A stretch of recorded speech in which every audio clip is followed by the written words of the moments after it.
with their deep dark eyes and gray-skinned bodies. They are pop culture's most familiar aliens, and they are known as the Greys. But what do we know about these presumed extraterrestrials? Eyewitnesses swear they have encountered these aliens, and they believe the Greys are here on a diabolical mission, abducting humans and conducting reproductive experiments. This is a very real phenomenon. Something is happening to these people. Who are they? Where are they from? And what do they want? Are they real? It's good to have an open mind, but not so open that your brains fall out. Next on UFO Files, the mystery of the Greys' agenda.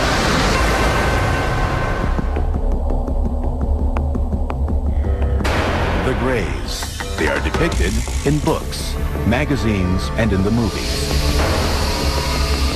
They are commonly described as being about 4 feet tall, with huge bald heads that sit on gray, frail, hairless bodies. These creatures have small noses, or no noses at all, slits for mouths, no ears or visible reproductive organs, and very distinctive eyes. They come to a point, not actually a point, but they just come up like almonds, big almonds. Almost a black, dark brown.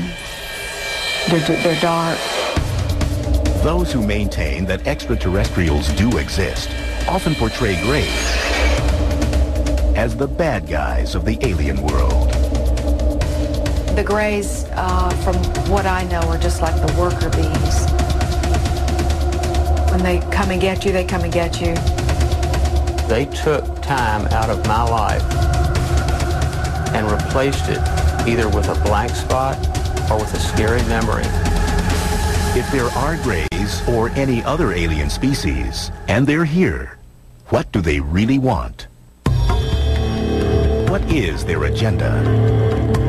An effort to create an offspring race that perhaps had the best qualities of humanity and the best qualities of these alien beings.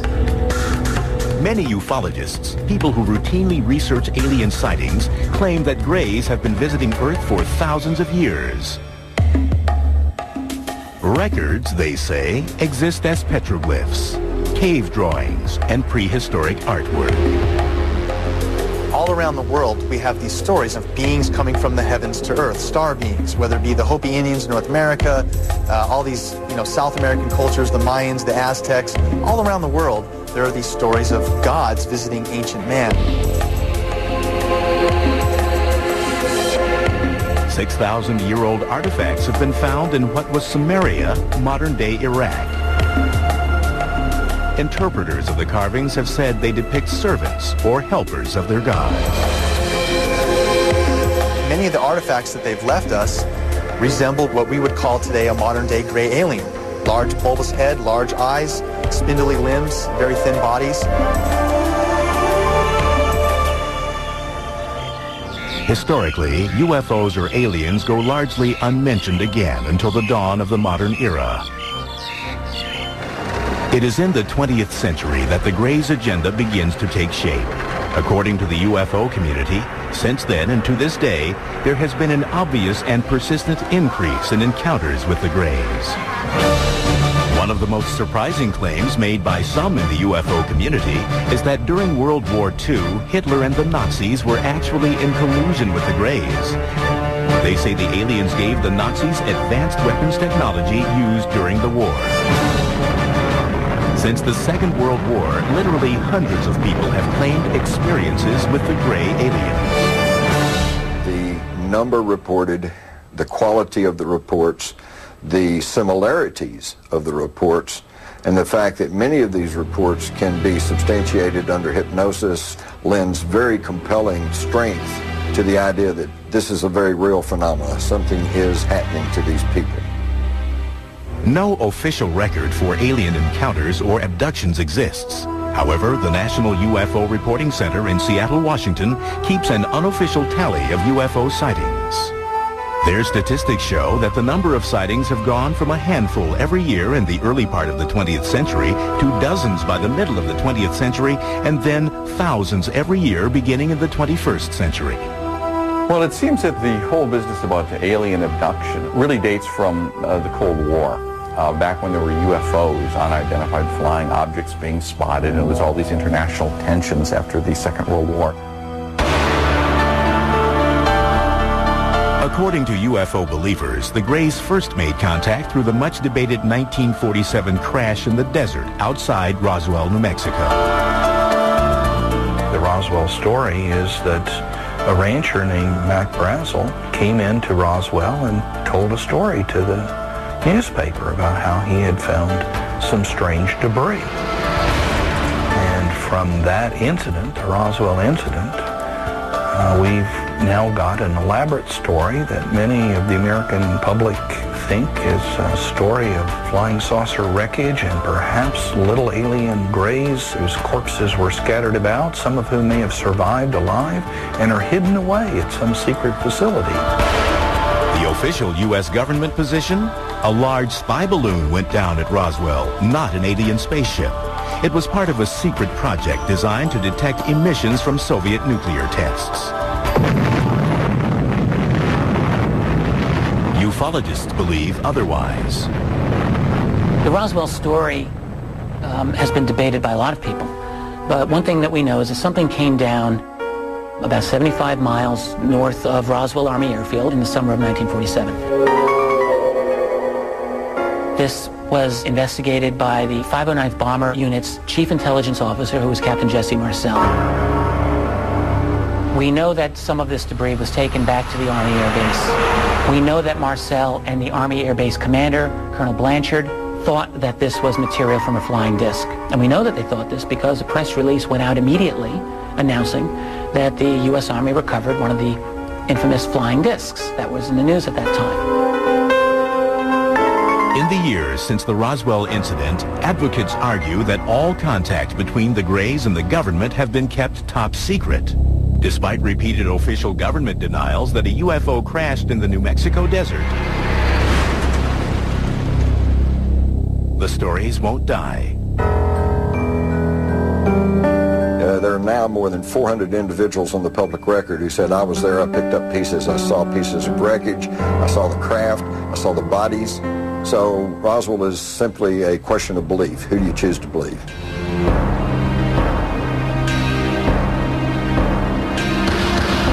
Fact or fiction? UFO sightings increased dramatically after the Roswell incident.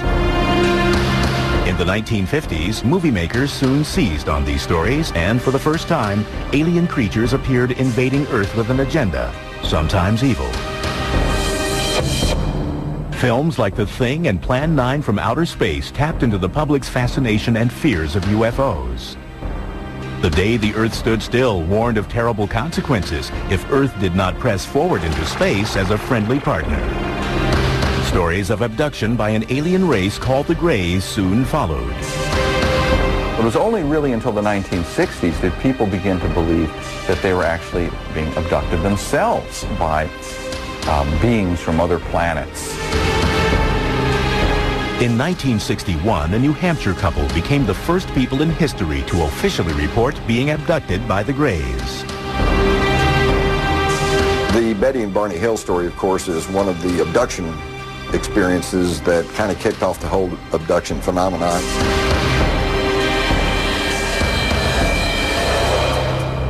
When we come back, Betty Hill, in her last on-camera interview, recounts what the Greys did to her and her husband. I didn't know where they were from, but I knew they were not from this planet.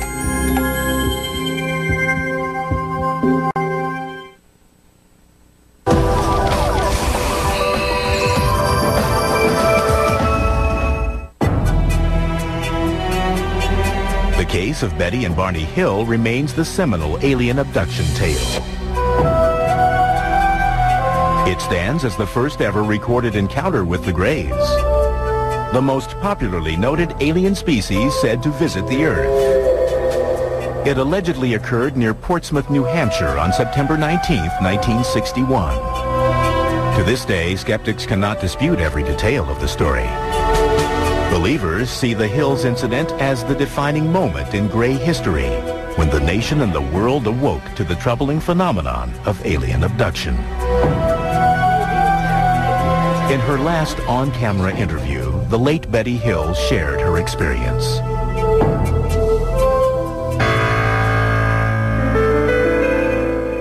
My husband Barney and I are returning from Montreal, Canada. We're traveling down through the White Mountains of New Hampshire when we suddenly spot what we thought was a new star in the sky. And as we watched this, it changed direction and came in towards us. Barney pulled over, grabbed a pair of binoculars, and stepped out of the car to get a closer look at the menacing flying object. Betty Hill's niece, Kathy Martin, was a teenager when this incident occurred. At that time, through the binoculars, he saw the leader, what he called the leader, and crew members. There were people looking down at him. And as he's watching, it began to descend.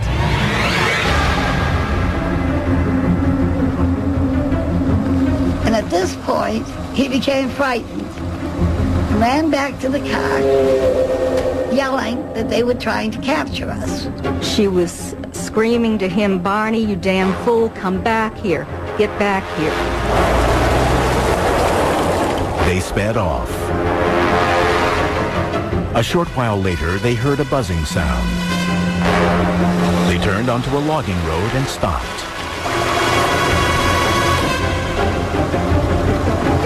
There was a roadblock, and there were people in the road. The people approached the car, and they realized at that point that they were not human, that they were the people that Barney had seen in the UFO. This is where their memory lapsed. The next thing they fully consciously remembered was they were driving down the highway again, and they proceeded home. When the Hills noticed the time, they realized that about 2 hours had elapsed that neither of them could account for. That was just the beginning of a mystery that would soon unravel. For nearly 2 years after their experience, the Hills had troubling nightmares. They went to several medical specialists and eventually were referred to Dr. Benjamin Simon, a highly respected Boston psychiatrist and neurologist with an extensive background in hypnotic therapy. Dr. Simon told us these UFO people had caused us to have amnesia. And Dr. Simon removed the amnesia so that we could remember clearly all that had happened. They took us on board the craft, their craft, and we were taken into separate rooms. They were very human looking. They had 2 arms, 2 legs. The only difference basically were their facial features. The noses were very, very small. Almost no nose. Small lips, small nose. They examined my eyes, ears, nose, throat, skin, hair, and all. And then I was put on a table where they scraped my skin in an attempt to find out if our skin was alike or different. Hill says an alien conducted sexual experiments on them. They took semen from Barney. Betty may have had eggs extracted. He tried to insert a needle-like instrument in my navel, which caused pain, so he stopped doing it. And I was grateful for that. Years later, Betty Hill produced the first alleged eyewitness depiction of the Greys since ancient drawings and carvings. They portrayed the alien leader, who showed her a tantalizing clue to indicate where they came from.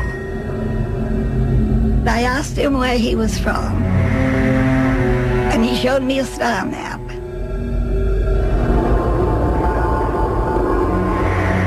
In a hypnotherapy session, a few years after her encounter, Betty drew a map of an alien star system. At the time, experts could not identify it.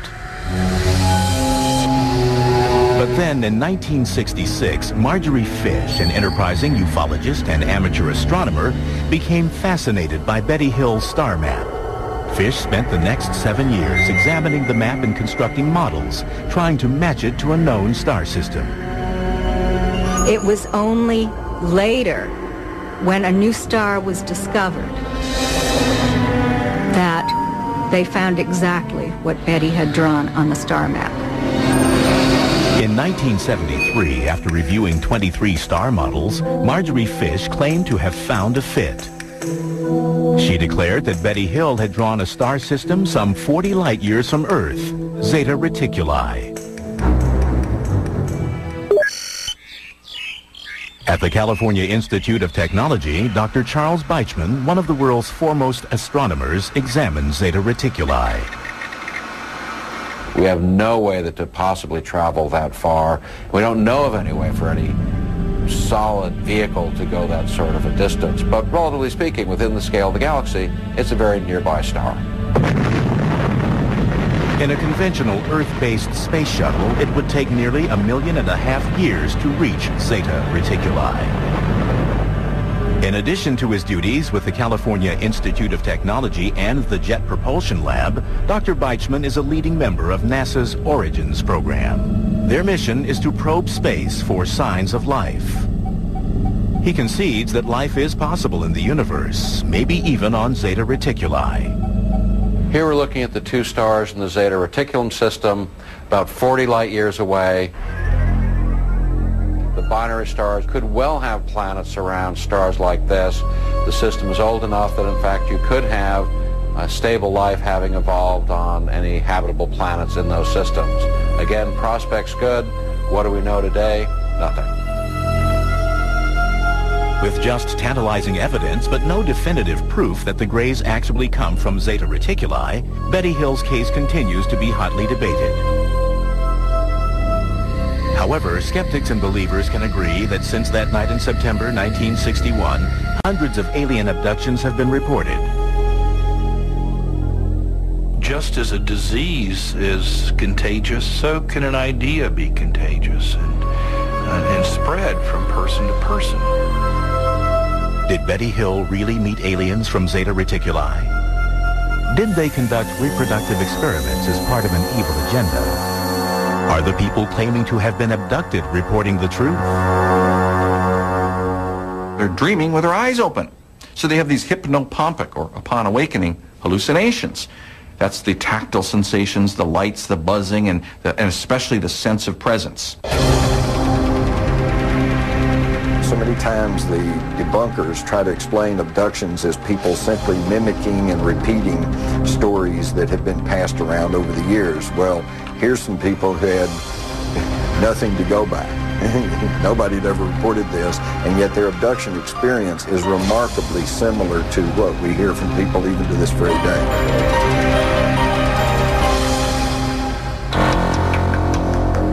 When UFO Files returns, charges that the U.S. government is conspiring to keep the true nature of the Greys' agenda from the public.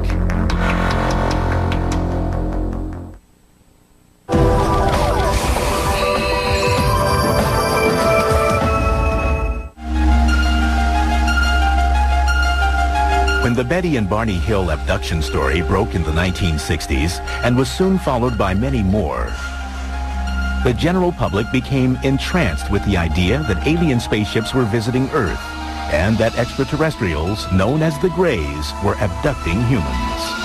But in 1969, the U.S. Air Force dismissed the accounts in an investigation codenamed Project Blue Book.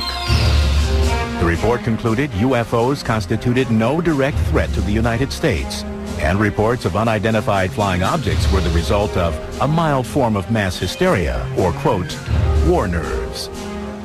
hoaxers, publicity seekers, psychopathological persons, and the misidentification of various conventional objects. There is nothing in the records which would indicate that we have been visited by any advanced civilization. With that, the U.S. Air Force declared the case closed. However, ufologists were not swayed by Project Blue Book then, and many still believe that the U.S. government has been involved in a cover-up of cosmic proportions since the Roswell case. It really has to be said that Blue Book was nothing more than a PR effort by the Air Force to explain away UFO phenomenon. I think early on in the 40s and 50s, when they began to learn, they meaning the government, that UFOs, extraterrestrials, were probably a reality, I think it scared them to death because, number one, they feared public panic, disruption of the social systems, religious systems, and they were loath to admit that they could not control the skies over the nation.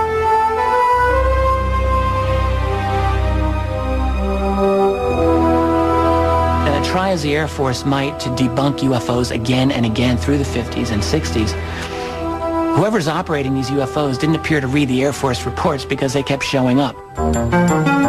Ufologists argue that Project Blue Book cannot account for a large number of cases.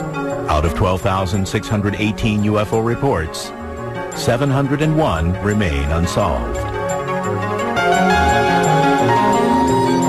One of the most intriguing unsolved cases took place at Holloman Air Force Base, New Mexico in 1964. According to the story, an alien spaceship landed at the base. Several Greys emerged and were greeted by U.S. military personnel.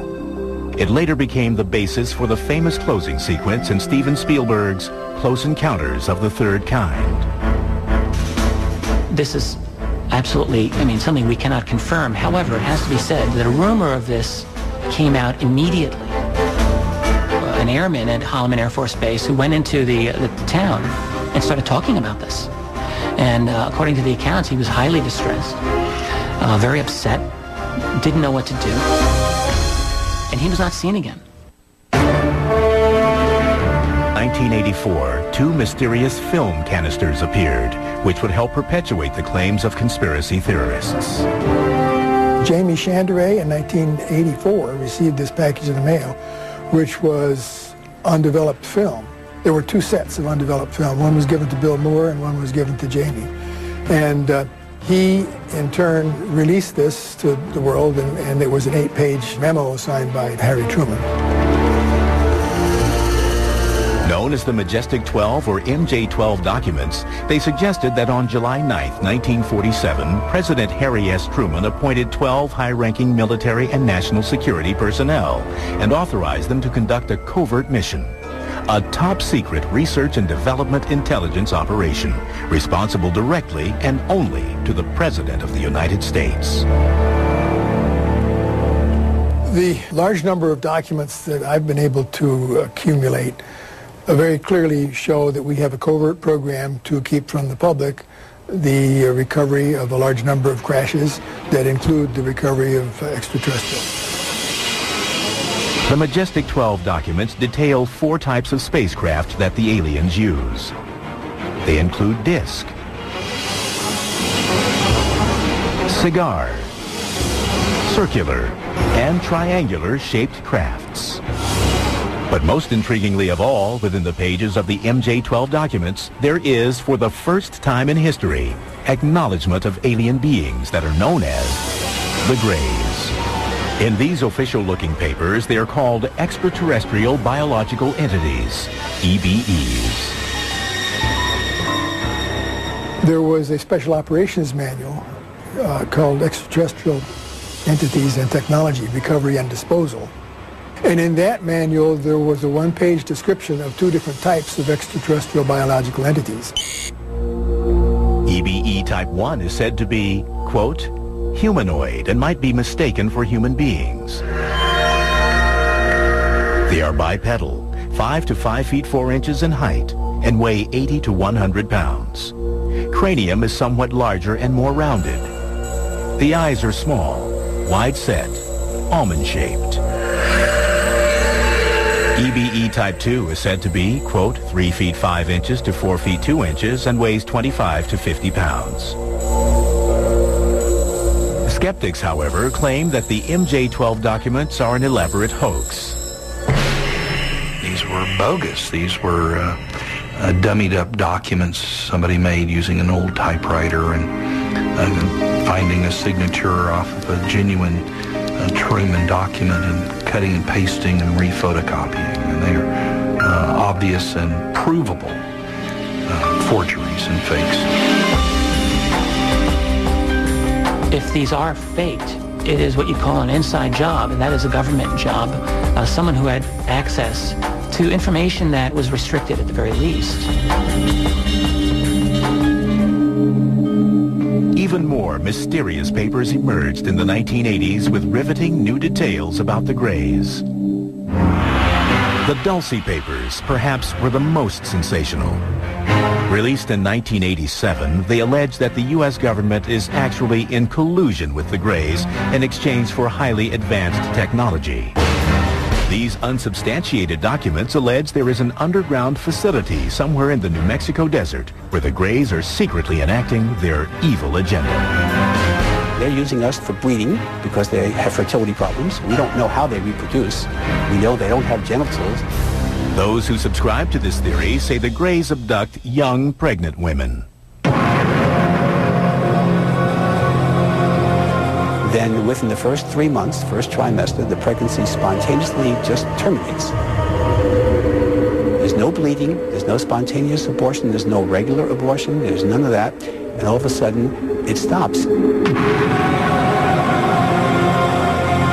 Believers say the extraterrestrials extract the unborn child from the victims and use them for their alien-human hybrid program. These fetuses, if you will, are somehow kept by the ETs in usually these tanks, we call them. They're kept in fluid, and then they're somehow raised to be adults. The release of these and other documents, coupled with new sightings, fueled the public's appetite for more information. People alerted to the phenomenon looked to the skies for signs of mysterious crafts and beings from an alien planet. There's no question that the UFO research field really exploded during the 1980s. It's an amazing phenomenon. You have, for the first time, widespread discussion of abductions. At the same time, the UFO phenomenon became a major part of U.S. popular culture, world popular culture at that time. It is very much debatable, but some say the term gray was first used in the 1980s to describe the extraterrestrials that are abducting humans and conducting reproductive experiments. The term itself, gray, used to describe these beings, seems to have become more common by the early and mid-1980s. I don't believe that it was common before that period of time. But do the Greys actually exist, or are they, in reality, a product of pop culture? The question arises, what happened, and to what extent does life imitate art or the reverse? It's hard to unsort some of this mess. It is my belief that there is a true core of reality to the UFO phenomenon. Ufologists insist that the Earth may be in the midst of a diabolical invasion of Greys. When we come back, we uncover the true horror of the Greys' agenda. They have an ongoing breeding program. I was about 8 weeks pregnant. Then it was just gone.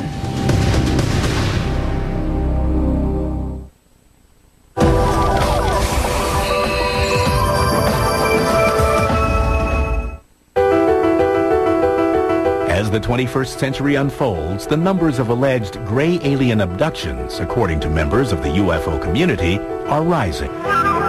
There is no way to verify these numbers, but one unofficial poll conducted by the Roper organization puts the number of alien abductions at 4 million.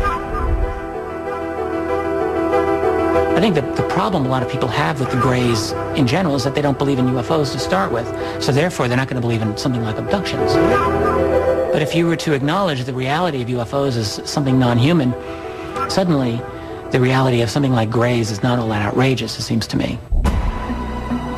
Eyewitnesses who swear they have encountered Greys are the primary source for all the information about these extraterrestrials.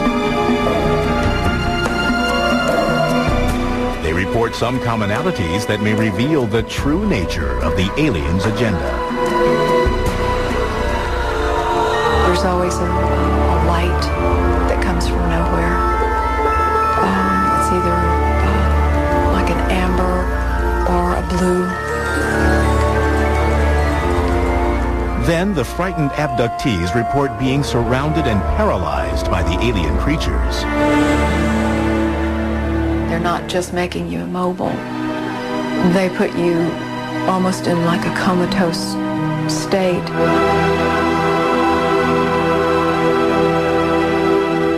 I've had occasions where I've been able to communicate with them to an extent which is a mixture of them speaking in a sense that seems to be telepathic. Some even claim the Greys will often whisk their human prize away into space. And you find yourself in, for lack of a better word, an alien environment where there's lots of light, everything is very... Poetic is almost the word to use to describe the environment because it feels very surreal. Abductees say that once on board, the Greys perform medical examinations, which some describe as being extremely painful. There were experiences which to me suggested that there was a biological, reproductive element of my experiences, and that's commonly widespread. So I'm not ashamed in reporting that. If the Greys are actually here, what's their real agenda? A lot of people think that they're coming to totally destroy us, and some people think that, and some people think that there are others coming to help us not be destroyed.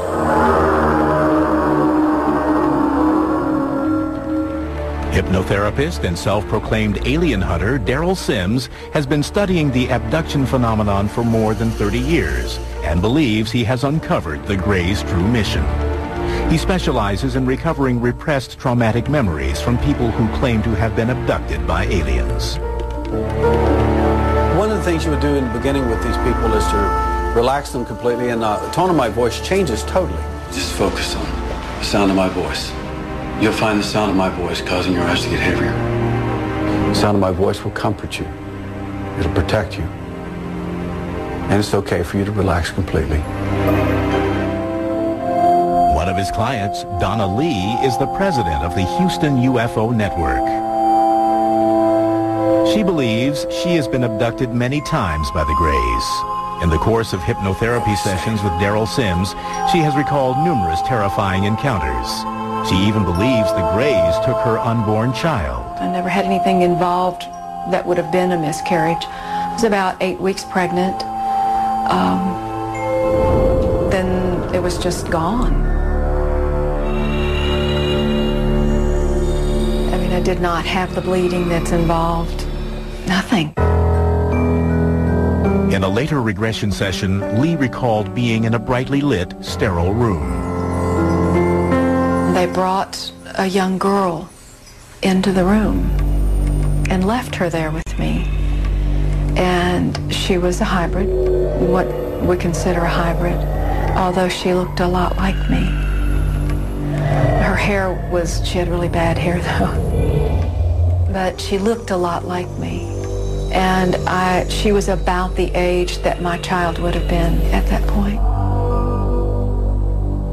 Lee claims the hybrid child was about 9 years old. She sat there.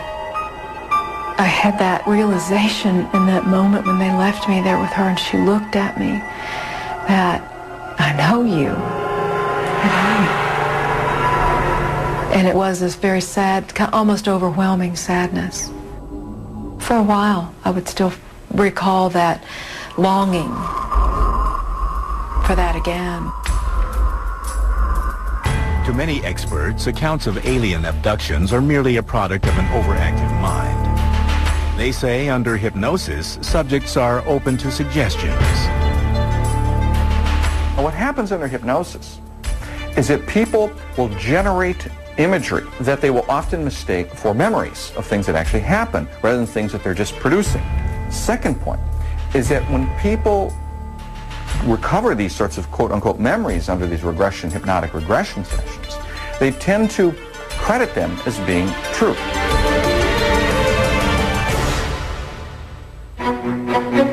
When we return, the results of a Harvard University study conducted by a team of psychologists surprises skeptics, angers believers, and sparks a controversial debate. To write them off as fantasy is a dire mistake.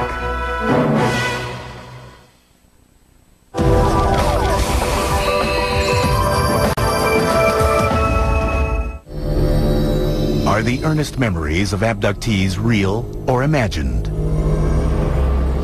They come in without permission. They touch your body. They take your children. You want to scream, but I mean, my mouth is opened and nothing has come out. It's paralysis, but walking paralysis.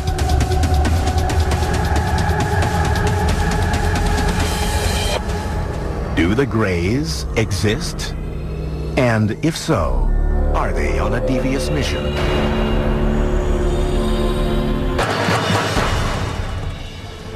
In 2003, a team of psychologists from Harvard University believed they found the answer. Led by Dr. Richard J. McNally, they conducted a unique experiment to measure the physiological responses, like heart rate and perspiration levels, of various types of trauma victims. We wanted to see whether people who've recovered memories of space alien abduction would show the same reactions, post-traumatic-like reactions, as do real trauma patients. Our research group has been studying people with recovered memories of traumatic events. And one of the big challenges that we've had is distinguishing between those individuals who've recovered memories of, for example, childhood sexual abuse, or actually genuine memories, versus memories that were perhaps false memories. Dr. Scott Orr directed the lab tests. What this procedure involves is an individual coming in to the lab, sitting down with one of our counselors, and then describing a variety of experiences that they've had. And we wire them up with recording electrodes so we can measure heart rate and skin conductance and facial EMG. In the lab, test subjects then listen to a 30-second audio tape of their own traumatic or abduction experience. You are lying naked, strapped to a metal table in the spaceship. There are alien beings hovering over the table. They are staring at you with their large, dead, black eyes. You are absolutely terrified. Then they open their eyes and they make self-reports of emotional experiences that they had while imagining the scene. So we asked them to rate how much arousal they felt, how vivid the scene was for them, how in control they felt, how pleasant or unpleasant they felt, how much fear, how much sadness, a variety of different emotional experiences. The Harvard psychologists found that the alien abductees exhibited a high tendency of a personality trait called absorption. Absorption is this ability to generate vivid imagery. When you go to the movie, you become moved by it emotionally. When you read a novel, it comes alive before your eyes. You become entranced by a sunset. You become lost in daydreaming and fantasy. They're especially high on this, and this is related to the ability to generate rich and realistic imagery.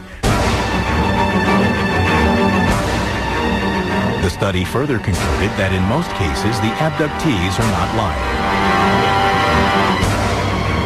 They really genuinely believe that the alien narrative accounts for the experiences that they've had, that they're sincere. They're not quote-unquote crazy.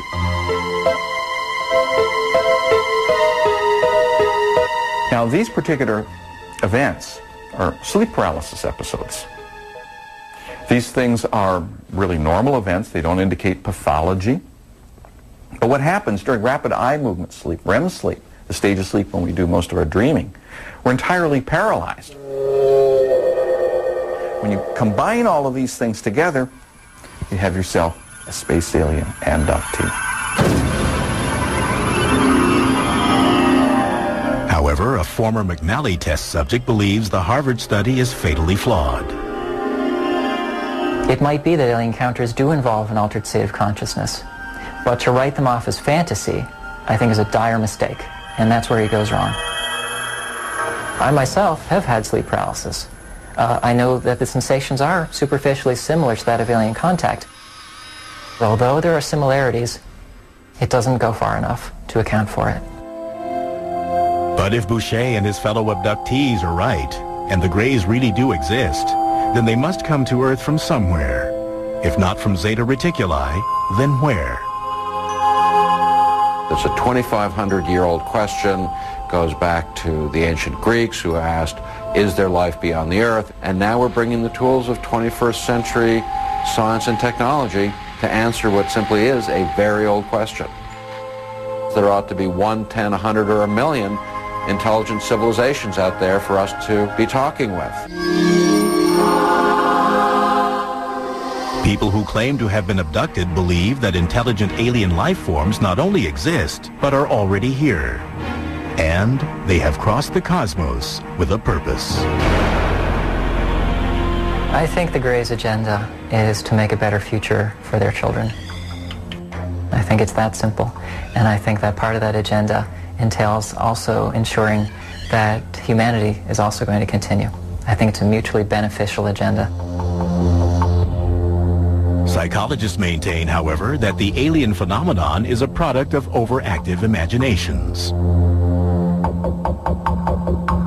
The Greys, in my view, are in fact hypnopompic visual hallucinations that occur when people are arising out of a sleep paralysis episode.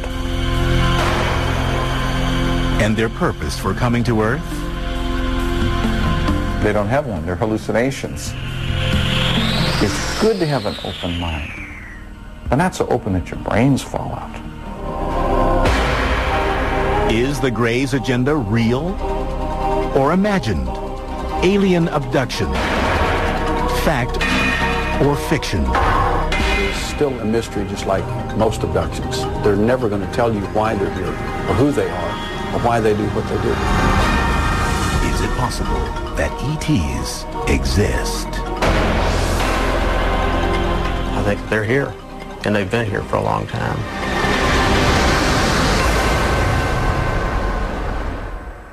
Next episode of The Revolution. It's important to remember that France is in this conflict not to secure American independence. France is in this conflict to humiliate the British Empire and to slice off a major part of the North American Empire. Join The Revolution, Sundays at 10, only on the